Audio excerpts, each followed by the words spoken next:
Hello friends, welcome back. आप सभी का अपने ही channel Smart Study Class for you में बहुत बहुत स्वागत है। दोस्तों, आज की वीडियो बहुत ही शानदार है, बहुत ही कमाल की है, क्योंकि आज की जो स्टोरी मैंने लिया है वो बहुत ही अच्छी है। तो आपको बहुत अच्छी सीख मिलने वाली है दोस्तों। और इसके साथ साथ आप इंग्लिश रीडिंग प्रैक्टिस करने के साथ साथ अंग्रेजी के ढेर सारे नए नए शब्द समझेंगे और ग्रामर भी सीखेंगे। तो दोस्तों, अपनी इंग्लिश को अच्छी करने के लिए, बेहतरीन करने के लिए इस वीडियो को पूरा वॉच जरूर करें। इसके बाद आप बताएं कि आपको ये वीडियो कैसी लगी। दोस्तों, मैं आपको यकीन दिलाता हूँ कि यदि आप पूरी वीडियो देख लेंगे तो आप समझ जाएंगे कि किस तरह से हम इंग्लिश का हिंदी में ट्रांसलेशन करते हैं और किस तरह से हम अंग्रेजी को समझते हैं। ठीक है, क्योंकि यहाँ पर मैं हर चीज़ की बात करने वाला हूँ, चाहे वो ग्रामर हो, चाहे वो वर्ड मीनिंग हो, ठीक है, प्रीपोजिशन हो, तो हम आपको हर तरह से बताएंगे ताकि आपको बिल्कुल इंग्लिश अच्छी तरह से समझ में आ जाए। तो दोस्तों, आइए हम इस वीडियो को शुरू करते हैं। तो जैसा कि आप यहाँ देख रहे हैं कि सबसे पहले हमारा टाइटल है helping others. Okay, helping others यानी दूसरों की मदद करना। आइए आगे बढ़ते हैं। Once there was a small boy named Shankar. Once यानी एक बार, देयर वॉज यानी था। यहाँ पर देयर का कोई मीनिंग नहीं होता है। सेंटेंस बनाने के लिए हमने देयर का प्रयोग किया है। एक्चुअल में देयर का मतलब होता है वहाँ, राइट, लेकिन यहाँ पर नहीं होगा क्योंकि यहाँ पर ये एज अ सब्जेक्ट प्रयोग किया गया है। एक कर्ता के रूप में सेंटेंस को बनाने के लिए हमने प्रयोग किया है, तो यहाँ पर इसका मीनिंग नहीं होगा। तो देयर वॉज का मतलब होगा सिर्फ था। कौन था? अ स्मॉल बॉय, एक छोटा लड़का था। नेम्ड, जिसका नाम शंकर था। ठीक है, आइए आगे बढ़ते हैं। He belonged to a poor family. He यानी वह, हम मेल के लिए यूज़ करते हैं, पुरुष के लिए।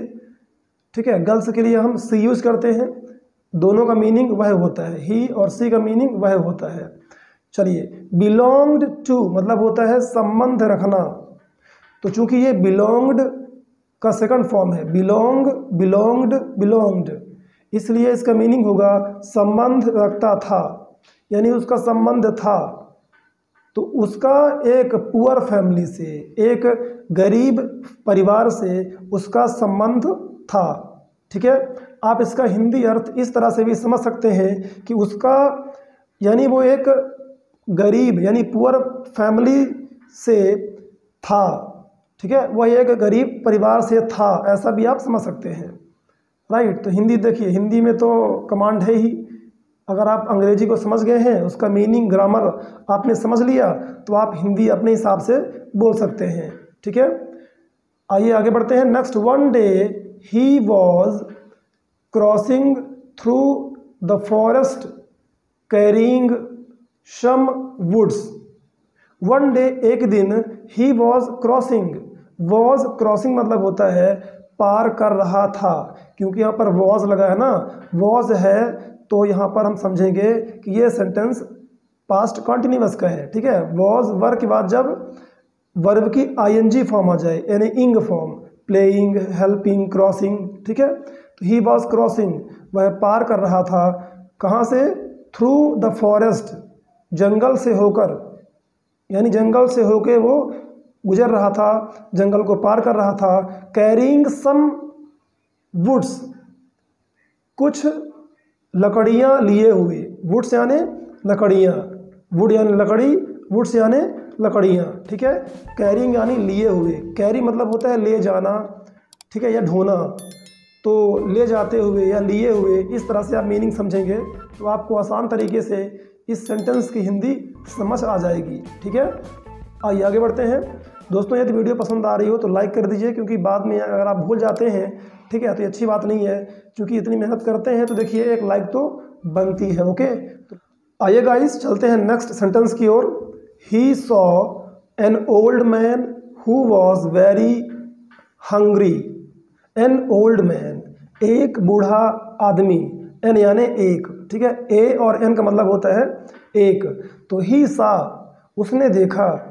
सॉ यानी देखा, सॉ क्या है? सी का सेकंड फॉर्म है, सी, सॉ, सीन, राइट। तो उसने देखा एक बूढ़ा आदमी who was very hungry. Who आने जो, एक्चुअल में हु का मतलब जो भी होता है और हु का मतलब कौन भी होता है। लेकिन यदि क्वेश्चन है, यदि आप क्वेश्चन कर रहे हैं, आपका जो सेंटेंस है वो प्रश्नवाचक है, तो वहाँ पर इसका मीनिंग कौन होगा। लेकिन यदि सेंटेंस प्रश्नवाचक नहीं है तो आप इसका मीनिंग जो निकालेंगे। Okay, who was very hungry, जो बहुत भूखा था। ठीक है, सॉरी यहाँ पर बाय मिस्टेक नाराज़ हो गया है। ओके, एंग्री के धोखे में, बट यहाँ पर हंग्री मतलब क्या होगा, भूखा। राइट, यहाँ पर आप नोट कर लेंगे कि वह बहुत भूखा था। ओके, वॉज वेरी हंग्री, तो हंग्री का मतलब क्या होगा, भूखा। चलिए ठीक है, आगे बढ़ते हैं। नेक्स्ट है Shankar wanted to give him some food but he did not have food for his own. Shankar wanted, Shankar चाहता था, टू गिव हिम उसे देना, गिव यानी देना, हिम यानी उसे, तो उसे देना चाहता था क्या, सम फूड कुछ भोजन, बट लेकिन ही डिड नॉट हैव फूड, लेकिन उसके पास फूड नहीं था।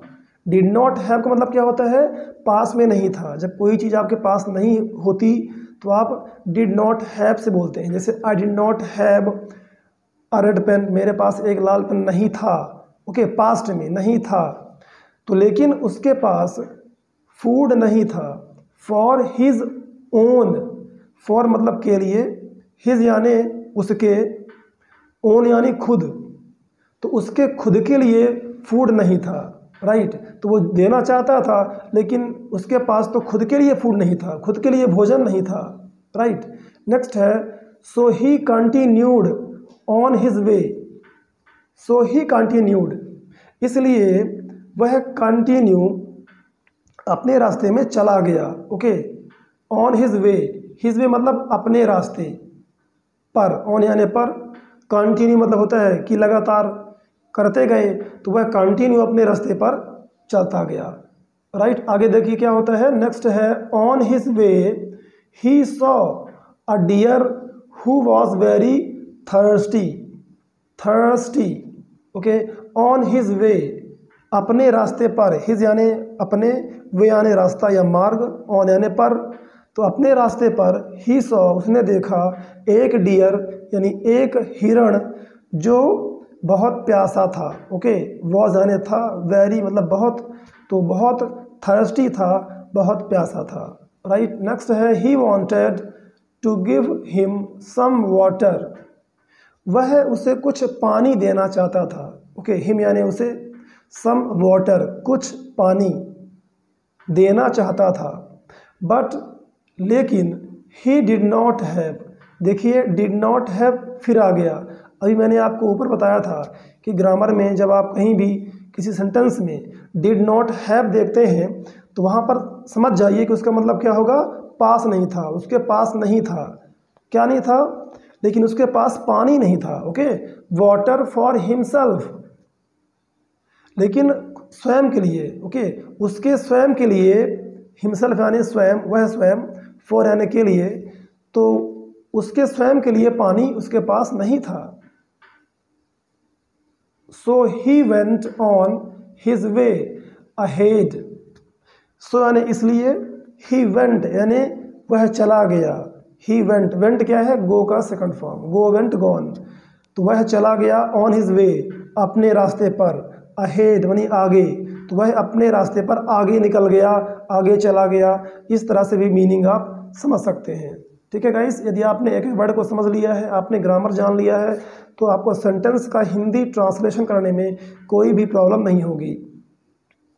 Then he saw a man who wanted to make a camp but he did not have woods.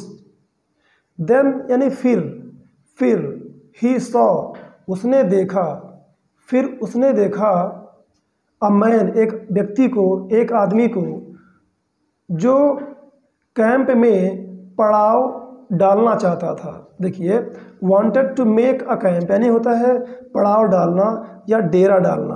A camp आपने सुना होगा, अक्सर लोग इसको अंग्रेजी में यूज़ करते हैं कैंप, वहाँ कैंप लगा है, लेकिन कैंप का मीनिंग होता है डेरा या पड़ाव। टू मेक यानी बनाना, ओके, वांटेड यानी चाहता था। तो एक आदमी जो वहाँ पर डेरा डालना चाहता था, but he did not have woods. देखिए डिड नॉट हैव फिर से आ गया, डिड नॉट हैव 3 बार रिपीट हो चुका है अब तक। तो आई थिंक गाइज अब तक आपको समझ आ गया होगा, ओके। आपने सीख लिया होगा कि डिड नॉट हैव का मीनिंग क्या होता है, पास नहीं था। डिड नॉट हैव, उसके पास क्या नहीं था, वुड्स यानी लकड़ियाँ। तो उसको कैंप लगाने के लिए, अपना तंबू गाड़ने के लिए उसके पास लकड़ियाँ नहीं थी, ठीक है।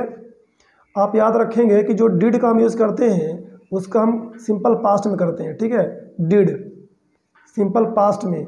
इसीलिए डिड नॉट हैव का मीनिंग होता है पास में नहीं था, क्योंकि हम बात करते हैं भूतकाल की, ठीक है। पास्ट यानी भूतकाल, जो समय हमारा बीत गया है हम उसके बारे में बात करते हैं। तो आप हिंदी में क्या यूज़ करते हैं, था, ऐसा था वैसा था, राइट। आइए नेक्स्ट बढ़ते हैं। अगला सेंटेंस है guys, Shankar asked his problem and gave some woods to him. शंकर ने पूछा, ओके, हिज प्रॉब्लम उसकी समस्या, हिज यानी उसकी, प्रॉब्लम यानी समस्या। तो शंकर ने उसकी समस्या पूछा, एंड गेव सम वुड्स, और उसे कुछ लकड़ियाँ दिया। सम यानी कुछ, ठीक है, गेव यानी दिया। गेव क्या है, गिव का सेकंड फॉर्म है, right. Gave, give, gave, given, first form, second form, third form, right. तो उसने उसे कुछ लकड़ियाँ दिया, वुड्स, टू हिम यानी उसको। तो यहाँ पर टू का मतलब आपको समझ सकते हैं, टू का मतलब कई बार को होता है, के होता है, ठीक है, से भी होता है। तो ये सेंटेंस पर डिपेंड करता है कि हम किस के बारे में बात कर रहे हैं, ठीक है। अब जब आप कंटिन्यू पढ़ते रहते हैं, अगर आप मेरी स्टोरीज़ को देखते रहेंगे कंटिन्यू, है ना, कई सारी स्टोरीज मैंने डाल रखा है, आप देखेंगे तो आप धीरे धीरे क्या है, सीख जाएंगे, ठीक है। यही तो होता है प्रैक्टिस। जब आप स्टोरी के माध्यम से इंग्लिश सीखने का प्रयास करते हैं तो काफ़ी अच्छा रहता है। आप स्टोरी एंजॉय करने के साथ साथ आप बहुत सारे वर्ड और ग्रामर सीखते रहते हैं, ठीक है। चलिए, टू हिम यानी उसे, इन रिटर्न यानी बदले में, ही गेव उसने दिया, देखिए फिर आ गया गेव यानी दिया, him some food and water. तो जब उसने उसको लकड़ी दिया तो इन रिटर्न बदले में उस व्यक्ति ने जो तंबू लगा रहा था उसने उसे क्या दिया, कुछ food, some food and water, ठीक है, कुछ भोजन दिया और पानी दिया। इस तरह से उसने खाना खाया, ठीक है। नाउ ही वेंट बैक, ही यानी वह, यानी कौन, शंकर। नाउ यानी अब, नाउ अब, ही वेंट बैक, अब वह वापस चला गया। तो वेंट क्या है, गो का second form, go, went, gone, ठीक है। तो वह वापस चला गया, to the old man, to the old man, उस ओल्ड मैन के पास चला गया, ठीक है, जो बूढ़ा आदमी था वो उसके पास चला गया। And gave him some food and some water to the deer. फिर उसने उसे क्या दिया, कुछ पानी दिया, सॉरी कुछ खाना दिया, ठीक है। गेव हिम सम फूड, उसे दिया, कुछ भोजन दिया उसको, उस बूढ़े आदमी को, और उस डियर को जो प्यासी हिरण थी, डियर मतलब हिरण, द डियर यानी वही डियर, उसी डियर को जो उसने पीछे उसको प्यासा देखा था, ठीक है। तो वह जाकर उसी डियर को, उसी हिरण को कुछ पानी दिया। And next, the old man and the deer were very happy. तो वो जो ओल्ड मैन था, वह बूढ़ा व्यक्ति और हिरण, वो दोनों बहुत खुश थे, ओके। वर यानी थे या थी, वेरी हैप्पी बहुत खुश, तो वो दोनों बहुत खुश थे, ठीक है। Shankar then happily went on his way. इसके बाद जो शंकर था, हैप्पीली यानी खुशी खुशी, देखिए हैप्पी मतलब होता है खुश, और हैप्पीली यानी खुशी खुशी, ये होता है एडवर्ब। हैप्पी एडजेक्टिव होता है और हैप्पीली क्या है, एडवर्ब है, यानी क्रिया विशेषण होता है। ये वर्ब की विशेषता बताता है। जैसे वेंट यानी गया, कैसे गया, हैप्पीली, खुशी खुशी गया, राइट। तो वह खुशी खुशी अपने रास्ते पर चला गया, ऑन हिज वे, अपने रास्ते पर। नेक्स्ट है guys how ever one day Shankar fell down the hill. How ever मतलब होता है गाइज जैसे भी या यद्यपि या तथापि, इसके तीनों मतलब होता है। आप सेंटेंस के हिसाब से इसका हिंदी लेकर चलते हैं, ठीक है। हाउ एवर यानी जैसे भी, है ना, कैसे भी हो गया बट पता नहीं, लेकिन वन डे एक दिन, शंकर फेल डाउन, शंकर गिर गया, ठीक है। फेल क्या है, फॉल का सेकंड फॉर्म है। फॉल एक्चुअल में होता है फॉल डाउन, डाउन मतलब होता है नीचे, फॉल मतलब गिरना, तो वह नीचे गिर गया, तो फॉल का सेकंड फॉर्म हो गया फेल। ओके गाइस, क्योंकि ये सिंपल पास्ट में है और सिंपल पास्ट में हम क्या करते हैं, वर्ब की सेकंड फॉर्म का ही प्रयोग करते हैं। तो एक दिन शंकर गिर गया, ठीक है, कहाँ पर, द हिल, पहाड़ी के पास, वहाँ से गुजर रहा था, तो वो हिल यानी पहाड़ी होता है, तो वो पहाड़ी के पास गिर गया। He was in pen, he was वह था, इन पेन, इन यानी में और पेन यानी दर्द, तो वह दर्द में था। बट लेकिन he couldn't move and no one was there to help him. लेकिन वह मूव नहीं हुआ, यानी वहाँ से वो हिल नहीं सका। देखिए कुडंट क्या होता है, कुड नॉट का शॉर्ट फॉर्म होता है, ठीक है। इसको हम पढ़ते हैं कुडंट। ही कुडंट मूव, मूव हानि होता है गति करना, ठीक है, या चलना, तो वह चल नहीं सका, वह मूव नहीं कर सका। No one was there to help him. तो नो वन मतलब होता है कोई नहीं, नो मतलब नहीं, वन यानी कोई या एक, तो वहाँ एक भी व्यक्ति नहीं था, यानी वहाँ कोई नहीं था। ओके, वॉज यानी था, देयर मतलब होता है वहाँ। अब देखिए इस सेंटेंस में देयर का मीनिंग होगा वहाँ, जहाँ पर वह गिर गया था, तो वहाँ पर टू हेल्प यानी मदद, हिम यानी उसकी, तो उसकी मदद करने के लिए कोई नहीं था, राइट। बट लेकिन the old man who he had helped before he सा हिम। लेकिन द ओल्ड मैन वही बूढ़ा आदमी जिसकी उसने हेल्प की थी, हु ही हैड हेल्प्ड, ठीक है, हु जो है ना, ही हैड हेल्प्ड उसने हेल्प की थी, उसने मदद किया था, क्योंकि यहाँ पर क्या है, हैड के बाद थर्ड फॉर्म है गाइज। तो जब भी आप हैड के बाद वर्ब की थर्ड फॉर्म का प्रयोग करते हैं तो उसका मीनिंग क्या होता है, चुका था या हुआ था। तो जिसकी उसने मदद की थी, बिफोर ही सॉ हिम, जिसको उसने पहले देखा, राइट, उसने उसको पहले देखा। ही क्विकली केम, तो वह जो बूढ़ा आदमी है वह जल्दी आया। ही क्विकली केम, वह जल्दी आया। And pulled him up the हिल, और उसने उसको उस पहाड़ी से ऊपर खींच लिया। हिम यानी उसे, पुल्ड यानी खींचा। तो उस ओल्ड मैन ने, बूढ़े आदमी ने उसे यानी शंकर को, अप यानी ऊपर, ओके, द हिल पहाड़ी, तो उस पहाड़ी से उसने उसको ऊपर खींच लिया और इस तरह से शंकर की जान बच गई। ओके, तो गाइज आइए नेक्स्ट, अब हम आते हैं लास्ट की, लास्ट पैराग्राफ है। He had many wounds on his legs. He had, देखिए जब हैड के बाद कोई नाउन आ जाए, ठीक है, कोई नाम आ जाए, कोई संज्ञा का प्रयोग हो, तो वहाँ पर हैड का प्रयोग होता है पास्ट था के लिए। जैसे आई हैड, ही हैड, ठीक है, सी हैड, दे हैड, मेरे पास, उसके पास, ठीक है। तो उसके पास था, क्या था, मैनी वुंड्स। वुंड गाइस इसको हम पढ़ेंगे वुंड, अक्सर लोग इसमें पढ़ने में गलती करते हैं, इसको वाउंड पढ़ते हैं, वाउंड गलत है, राइट। इसको हम पढ़ेंगे क्या, वुंड पढ़ेंगे, राइट। ओके, वुंड, इसका मीनिंग होता है घाव।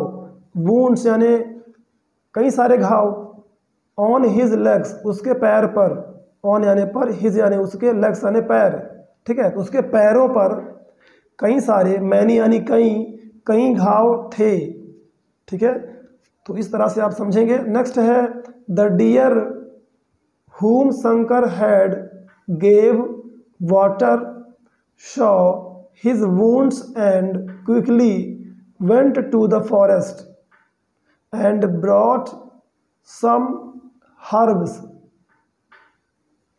द डियर, वो हिरण, whom Shankar had gave water, whom यानी जिसे, whom यानी जिसे या जिसको, ओके, whom यानी जिसे या जिसको,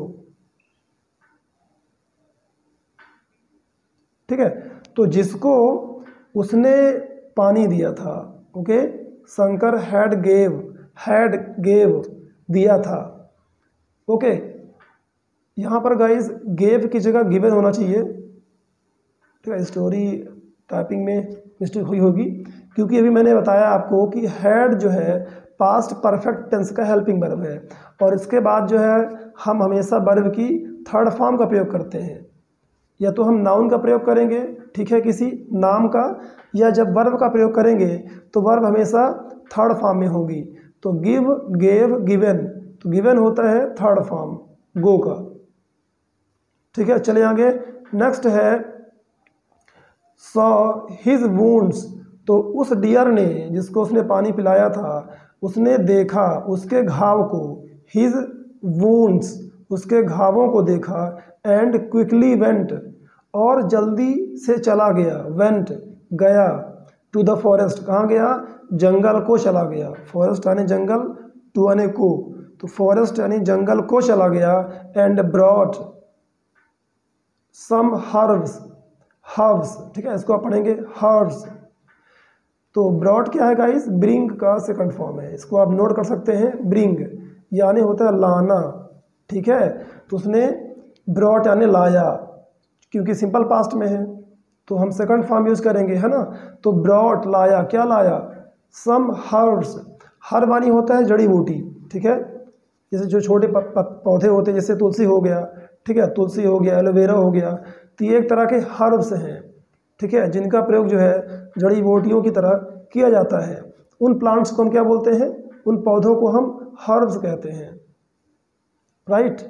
after some time his wounds were covered, after some time, कुछ समय बाद, राइट, आफ्टर मीन्स बाद में, सम टाइम कुछ समय बाद, हिज वुंड्स उसके घाव, वर कवर्ड यानी कवर हो गए, यानी अच्छे हो गए, ठीक है, कवर्ड मतलब होता है ढक जाना, लेकिन जब आप बीमारी की बात करते हैं, किसी घाव की बात करते हैं, तो इसका मीनिंग होता है कि घाव भर जाना, ओके, वर यानी थे, तो उसके घाव जो है भर गए थे।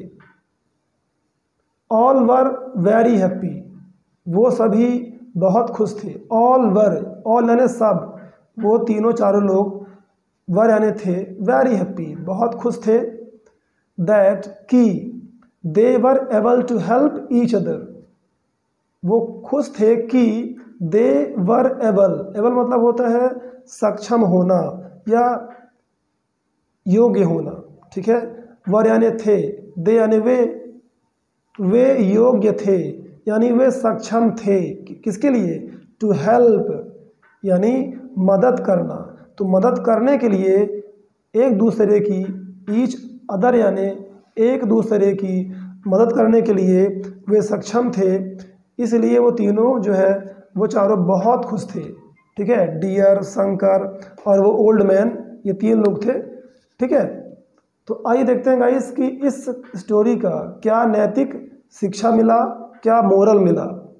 If you help others, if यानी यदि आप, यू मतलब आप भी होता है और तुम भी होता है, ठीक है, तो आप अपने हिसाब से बोल सकते हैं, ठीक है। इफ़ यू यदि आप दूसरों की, अदर्स यानी होता है अन्य या दूसरा, तो जब आप अन्य व्यक्तियों की, किसी की भी मदद करते हैं, देन तब, they will also help you, also मतलब भी, राइट, आल्सो मतलब भी। दे विल मतलब होता है गा गी गे, आप जब फ्यूचर की बात करते हैं, ठीक है, जब आप भविष्य की बात करते हैं तो विल और शैल का हम प्रयोग करते हैं। तो दे के साथ विल बोलते हैं, दे विल, वे करेंगे, क्या करेंगे, हेल्प करेंगे आपकी। यदि आप दूसरों की हेल्प करेंगे, यदि आप दूसरों की हेल्प करते हैं तो वो भी आपकी हेल्प करेंगे, ठीक है, ऐसा। तो गाइज़ आई होप दैट कि आपको स्टोरी पसंद आई होगी और आपने बहुत कुछ सीखा होगा। तो गाइज़ यदि वीडियो पसंद आती है तो लाइक करना मत भूलिएगा और अपने दोस्तों को भी शेयर करिए ताकि वो भी इंग्लिश सीखें और वो भी अपने इंग्लिश के ज्ञान को बढ़ा सकें और फ्यूचर में अपने कैरियर को अच्छा बना सकें। तो गाइज़ इसी तरह की इंटरेस्टिंग वीडियो के साथ मैं फिर मिलूँगा। तब तक आप सब खुश रहें, मस्त रहें और यूँ ही अंग्रेजी सीखते रहें।